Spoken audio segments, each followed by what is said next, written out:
Even when I talk to the MGAs handling a lot of that business, they say it used to be if you trained your bartender, if you trained the wait staff, if you had, video cameras there, all the kinds of risk management principles that they advocated, that would get a discount.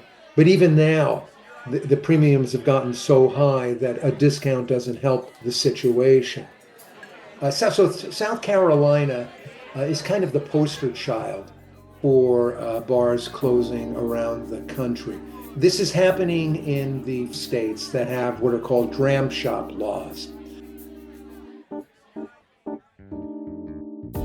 Welcome to the Leader's Edge podcast. I'm Zach Ewell, podcast producer at Leader's Edge. In this episode, I speak with Leader's Edge writer Russ Banham on his cover story for the Leader's Edge December issue. With dozens of bars closing shop around the country, Russ Banham set out to find why so many watering holes were running dry. The culprit? Dram shop laws. With dram shop laws absent from states such as Delaware, Kansas, Louisiana, Maryland, Nevada, South Dakota, and Virginia, the rest of the country and its bars have been rocked by high premium increases and liabilities, which have resulted in business closures and jobs lost. In this podcast, Russ takes us on a journey through his reporting and shows us how a hard market for a specific type of coverage can easily disrupt and uproot a multi-hundred-year industry. Give it a listen. Russ, thank you so much for joining me. So in your story for this month's issue, you decided to focus on an interesting industry that has seen a lot of turmoil recently. Your story starts in Columbia, South Carolina, where an award-winning brewery named Columbia Craft Brewing shuts its doors after being open for just 8 years. Following the tap room's closure, which happened last October, more than 24 bars across the southern state were also closed. Now, it's no secret that consumption of alcohol across America has been dropping recently. A recent Gallup poll saying that only 54% of U.S. citizens drink. However, according to your story, that doesn't seem to be the primary reason for so many tap rooms running dry. If not, why are so many tap rooms in South Carolina and by extension around the nation closing up shop? It's kind of an intricate answer I have to give you. First of all, those were 24 bars in South Carolina alone. South Carolina is kind of the poster child for bars closing around the country. This is happening in the states that have what are called dram shop laws. A dram in England back in medieval times was a way of measuring alcohol. So these oddly enough, there are no dram shop laws in the UK, much less the rest of the world. We do have them in US states. A good way to describe what that is to talk about what that isn't. States without those laws, if you go to a bar and you overdrink and you get in your car and are in a car accident that results in someone's injury or death, you and you alone are held responsible financially in any litigation that ensues. In the states with the dram shop laws, the servers of alcohol are held responsible along with you. Your automobile insurance policy, those limits in there will come into play. But the plaintiff, or if the person is was killed, the person's family can also sue the bar or the bars. And that brings up the second reason for these bar closures, and that's joint and several liability. Now, if you're a state that has a dram shop law, and you also have joint and several liability, and that's a legal principle that holds two or more responsible parties individually liable for the full amount of the damages in a verdict or a settlement. So that means the injured party or the person's family can recover the loss from not just from all the bars that may have served that person during the course of that day. Wow. Now, let's say let's say the person went to a bar for lunch, and, and there's video showing that that person uh, looks to be not intoxicated at all, orders one drink with lunch, and then leaves. And then hours later goes to another bar and has several drinks, and then is involved in a fatal accident. Both those bars can be held responsible for the full amount of the damages. Now, let's say that second bar goes out of business, declares bankruptcy. The lawyers will go after the first bar that served Mm. only one drink. Could have Wow. been a beer, could have been a glass of wine, but that bar is held liable. So, so this is an opportunity for, let's call them what others call them, ambulance chasing lawyers to go after this kind of uh, business. It's why you see big billboards on highways. I mean, out here in California, and we have a dram shop law, Hmm. it's joint and several liability. It's like every other billboard. Oh, the part I'm leaving out, of Yeah. course, is the liquor liability insurance that protects these establishments from these draconian verdicts and settlements. So the insurance companies providing that they're not, fools. As the verdicts and settlements have skyrocketed, these insurance markets, these insurance carriers in the standard market have pulled up stakes. That leaves the excess and surplus lines market to write this business in many states, and those premiums have skyrocketed. They've gone up double, triple, quadrupled in some cases. So that bar that you mentioned, that pub there, it was looking at its liquor liability insurance premiums Hmm. going from 10,000 a year to 45,000 a year. Now, mind you, Ooh, there wow. are so-called mom and pop neighborhood pubs that are barely scraping by due to what you mentioned earlier, the change in drinking. Drinking Yeah. is way down, particularly in generations like yours. I'm assuming you're Gen Z. I'm you're too kind. I'm actually right on the cusp. I'm a millennial. So You are okay. Yeah. I do enjoy a beer or two sometimes. Anyway, so this is an issue, not just for these bar owners, but for the people who consider these places a social hub for them. Often older Hmm. people. Um, there's the sociologist. Oh gosh, what's his? I was going to say. There we go. Ray Oldenburg. I almost said Roy Orbison, The singer. who I think maybe spent a few of his evenings in a pub. Yeah. He wrote a book called The Third Place, in which he described these kinds of social hubs as the third place. The Uh-huh. first place being your home, the second place being work. This is a place where people such as myself, when I was a newspaper reporter in New York, there was, and I lived in Brooklyn Heights, there was a place called Capulets, and it was an old bar with sawdust on the wood floor, dark, one of those places. It was just kind of a romantic environment when you Sure. saw it at night, but then in the harsh light of day, you're like, oh my I think I God. know what that smells like too. I think I get that smell Yeah, exactly. in my mind. Beer, lots Yeah. of old beer. And anyway, and it was a dart bar. I actually played in the Brooklyn Dart League, and I was an all-star. A skill I think I've lost over the years. I haven't played darts in decades. And it was on Capulets on Montague Street, so it was a Mm, play on Romeo and yeah. Juliet. warring families. And but every night, Hmm. my wife and I, my wife at the time and Yeah.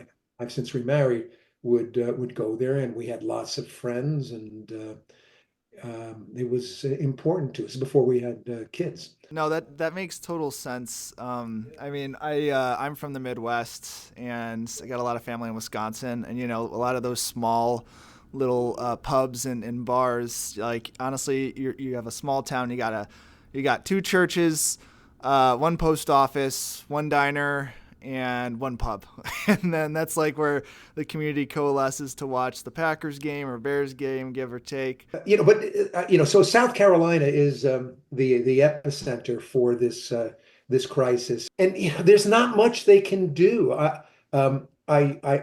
talked to several of the insurance brokers that specialize in this area, and for the most part, the members of the council, the larger brokers, they tend to handle national chains. And so you might have like a Chili's or Cheesecake Factory. Sure. And in the states where, with the dram shop laws, they confront some of the same issues there, but they're national chains, so they're able to diversify their risk in large cities, small cities, and so on. And because they're buying so much insurance, their premiums haven't skyrocketed like these small, often family-owned type pubs. Um, and so we're seeing insurance markets pull out, and those that remain, many of those states, it's like two E&S markets. That's it. Hmm. Maybe three if you're lucky. And uh, Even when I talk to the MGAs handling a lot of that business, they say it used to be if if you trained your bartender, if you trained the wait staff, if you had video cameras there, all the kinds of risk management principles that they advocated, that would get a discount. But even now, the premiums have gotten so high that a discount doesn't help the situation. I don't know if any of your listeners, could own a pub or have a relative who Yeah. owns a.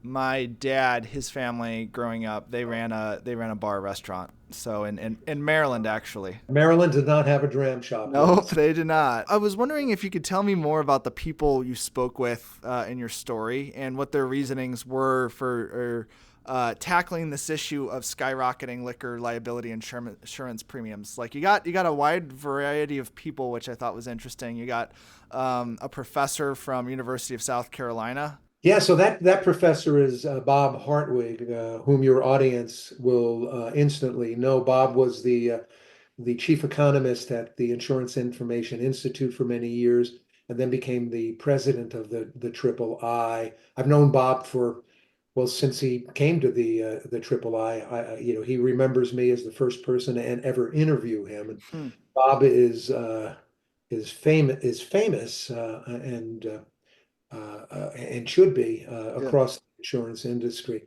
So Bob, lives in South Carolina, where he teaches at the University of South Carolina.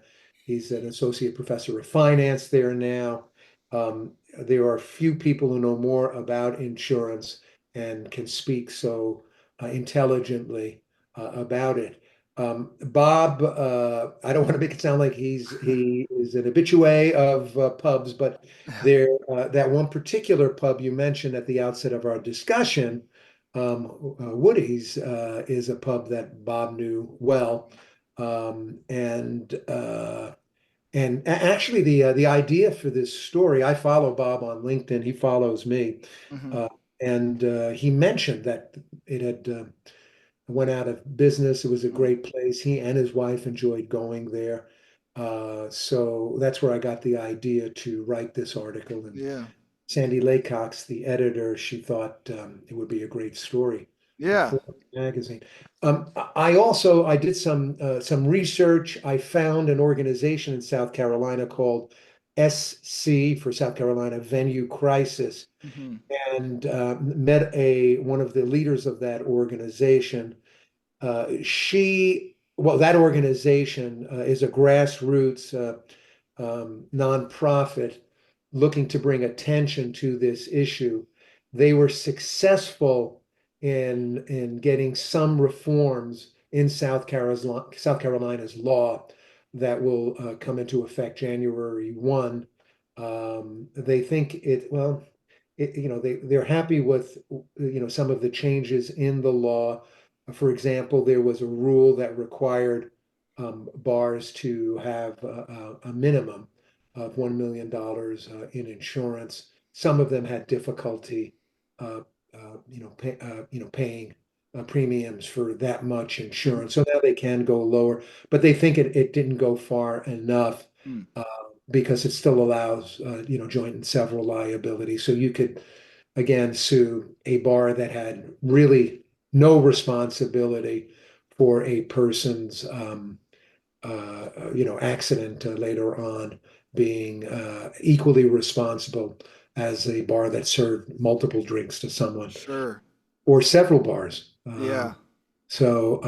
Anyway, I talked with this organization. The woman I talked with, the reason she signed up to be one of the leaders of this organization is musicians who perform at Hmm. local bars. That's an interesting point because when you think of a bar, you just think about drinking, but you don't actually think about the musicians that play, or also, I mean, there's also definitely licensing fees for showing sports and events and stuff like that. So Well, these musicians sometimes they think of stand-up comics, yeah. uh, be a little a club that provides that and serves alcohol. So those people too have lost their primary form of income. Uh, so it was fun to interview her about that, and yeah, and but and then the MGAs in some of those states with the biggest problems. I talked to one in Texas, one in Kentucky, Hmm. and of course one in South Carolina, and they talked about the fact that it's just they're closing up left and right, and not much to do about it. What I really liked about your story is how you made the connections between just, I mean, a business, a place that everybody frequents, like, using the example, the third place here, and then how something as simple as insurance premiums skyrocketing can absolutely just like cripple a business. And really making that connection between, how important, insurance is essentially to a business succeeding in a good market. It's so true, and yet once again, it's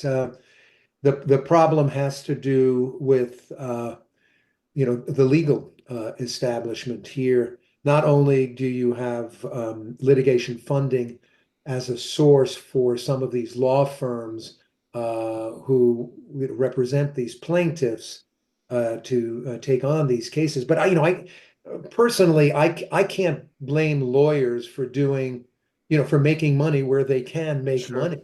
Yeah. Uh, what Bob Hartwig, Professor Hardwig, mentioned to me that I do find distasteful is that South Carolina's legislature is composed primarily of lawyers. So Hmm. you can't get any legislation passed in a state like that that may seek to limit the income that lawyers can make in this state. So Interesting. Hmm. unfortunate that we have that conflict of interest in that state, and I would imagine others. Tell me about why you decided to write this article. You said you learned this from Professor Hartwig. However, were there any other factors, maybe playing darts back in New York? I've been sober since I was 39, Hmm. so and very happy for that. Yeah. My Because I was definitely a drinker. I spent way too much of my young life in bars. Like I mentioned, that bar Capulets, that was an important part of my life when I had moved on from being an actor and was very fortunate to find work as an insurance journalist, I would get a lot of stories, breaking stories from pubs in Manhattan Sure. and in Brooklyn, Yeah. where a lot of people in the insurance industry frequented. And I'd be talking to two, three guys in the industry, and they tell me something, and I'd say, well, who can I talk to about that? And they said, "My he's at the end of the boat. Joe, Yeah. come on down." And that's how I would build a story. That was my conversation with Russ Banham. You can find Russ's story on Happy Happy Hour at leadersedge.com. And for more podcasts by Leaders Edge, please subscribe wherever you listen to podcasts.